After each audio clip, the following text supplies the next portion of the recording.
തള്ളിമാറ്റാനുള്ള ശ്രമമാണ്. ബാരിക്കേഡിൻ്റെ മുകളിലേക്ക് പ്രവർത്തകർ കാണുന്നു. ഏത് നിമിഷവും ജലപീരങ്കി പ്രയോഗിച്ചേക്കും. ജലപീരങ്കി പ്രയോഗിക്കാനുള്ള മുന്നറിയിപ്പ് ഇവിടെ കൂടിയിരിക്കുന്ന പ്രവർത്തകർക്ക് നൽകിക്കഴിഞ്ഞു. ജലപീരങ്കി പ്രയോഗിച്ചു കഴിഞ്ഞു. സുജയ, ആ പ്രവർത്തകർ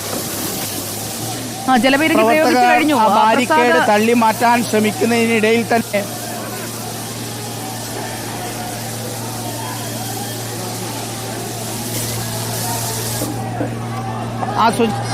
പോലീസും പ്രവർത്തകരും നേർക്കുനേർ നിന്ന് കഴിഞ്ഞു. ആ ചിതറിയോടിയ പ്രവർത്തകർ വീണ്ടും കൊടികെട്ടിയ വടി കൊണ്ട് ബാരിക്കേഡിനടിക്കാൻ ശ്രമിക്കുന്നു.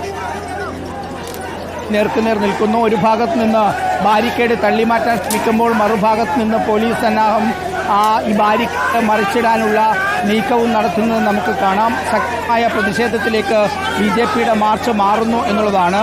ആദ്യഘട്ട ജലപീരങ്കി പ്രയോഗിച്ചു കഴിഞ്ഞു. പ്രവർത്തകർ പിന്തിരിഞ്ഞോടിയില്ല. സ്വാഭാവികമായി അടുത്ത ഘട്ടത്തിലെ ജലപീരങ്കി ഉടൻ പ്രയോഗിക്കും എന്നുള്ളതാണ്. പ്രവർത്തകർ പിന്തിരിഞ്ഞോടിയിട്ടില്ല. പ്രവർത്തകർ കൂടുതൽ മുന്നോട്ടേക്ക് പോവുകയാണ്. കൂടുതൽ പ്രവർത്തകർ, ചിതറിയോടിയ പ്രവർത്തകരെല്ലാം വീണ്ടും കൂടി ബാരിക്കേഡ് തള്ളിമാറ്റാൻ ശ്രമം നടത്തുന്നു. വീണ്ടും ജലപീരങ്കി അടിക്കാനുള്ള നീക്കം. അടുത്ത ഘട്ടം രണ്ടാമത്തെ തവണ ജലപീരങ്കി പ്രയോഗിക്കുന്നു. പ്രവർത്തകർ എന്നാലും പൂർണ്ണമായി പിന്തുടരുന്നില്ല, കൂട്ടം കൂടി നിൽക്കുകയാണ്. അതിനിടയിൽ ഒരു പ്രവർത്തകൻ ബാരിക്കേഡിൽ കയറിയ ജലപീരങ്കിയുടെ പ്രഹരം നന്നായി ഏറ്റുവാങ്ങിയെന്ന് തോന്നുന്നു പ്രസാദ്. ിട്ടുണ്ട് സുജയ.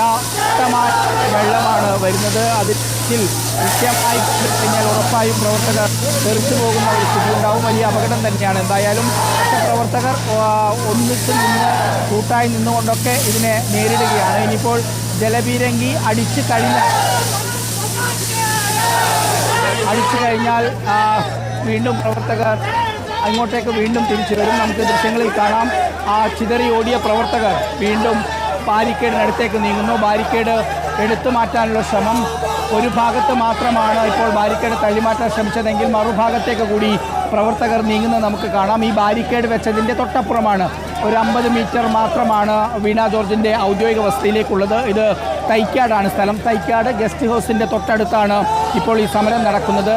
വീണ ജോർജ് രാജിവെക്കണം എന്നാവശ്യപ്പെട്ടുകൊണ്ടാണ് BJP സിറ്റി ജില്ലാ കമ്മിറ്റിയുടെ നേതൃത്വത്തിലുള്ള മാർച്ച് ഇവിടേക്ക് നീങ്ങിയത്. മാർച്ച് വന്ന ഉടൻ തന്നെ ബാരിക്കേഡ് തള്ളിമാറ്റാനുള്ള ശ്രമമുണ്ടായി. 2 തവണ പോലീസ് ഇതിനകം ജലപീരങ്കി പ്രയോഗിക്കുകയും ചെയ്തു. ഒരു ഭാഗത്ത് ബാരിക്കേഡ് തള്ളിമാറ്റാൻ പ്രവർത്തകർ ശ്രമിക്കുമ്പോൾ മറുഭാഗത്ത് പോലീസ് ഈ ബാരിക്കേഡ് നീക്കാതിരിക്കാനുള്ള വലിയ പ്രതിരോധം നോക്കുന്നുണ്ട്. 3 വനിതാ പ്രവർത്തകർ ഉൾപ്പെടെയുള്ളവർ ഈ ബാരിക്കേഡ് മറികടക്കാനുള്ള ശ്രമം, ബാരിക്കേഡിൻ്റെ മുകളിൽ കയറി നിൽക്കുന്നത് നമുക്ക് കാണാം. പിന്തിരിഞ്ഞോടിയ പ്രവർത്തകരിലും വലിയൊരു വിഭാഗം ആളുകൾ വീണ്ടും ബാരിക്കേഡിന് മുന്നിലേക്ക് വന്ന് കൂട്ടത്തോടെ തള്ളുന്നത് നമുക്ക് കാണാം. ബാരിക്കേഡ് വെച്ചത് കൂടാതെ നല്ല ഉറപ്പിൽ കെട്ടിവെച്ച് 3ാമത്തെ തവണ ജലപീരങ്കി പ്രയോഗിക്കാനുള്ള ഹോണടിയാണ്, വരുണിൻ്റെ ഹോണടിയാണ് മുഴങ്ങിയത്. 3ാമത്തെ തവണയും ജലപീരങ്കി പ്രയോഗിച്ചു കഴിഞ്ഞു. ഒറ്റയ്ക്ക് നിൽക്കുന്ന ആളുകൾ ജലപീരങ്കിയിൽ തെറിച്ച് വീഴും. നമുക്ക് അത് കാണാം. യുവരാജ് ഗോകുൽ, സിറ്റി ജില്ലാ പ്രസിഡന്റ് കരമന ജയൻ തുടങ്ങിയവരുടെ നേതൃത്വത്തിലാണ് ഇപ്പോൾ ഈ ബാരിക്കേഡിൻ്റെ നേരെ മുന്നിൽ നിന്ന് സമരം നടത്തുന്നത്. നിരവധി കൗൺസിലർമാരായ വനിതകൾ ഉൾപ്പെടെയുള്ളവരും ഈ സമരത്തിന് നേതൃത്വം നൽകുന്നുണ്ട്. 3 തവണ ജലപീരങ്കി പ്രയോഗിച്ചിട്ടും പ്രവർത്തകർ പിന്തിരിഞ്ഞോടിയില്ല. മറുഭാഗത്തുനിന്ന് ബാരിക്കേഡ് പൂർണ്ണമായി തള്ളിമാറ്റാനുള്ള ഒരു വലിയ ശ്രമമാണ് പ്രവർത്തകരുടെ ഭാഗത്തുനിന്ന് ഉണ്ടാകുന്നത്. ഒരു വലിയ സംഘർഷത്തിലേക്ക് നീങ്ങാതിരിക്കാനുള്ള മുൻകരുതൽ പോലീസിൻ്റെ ഭാഗത്തുനിന്നുണ്ട്.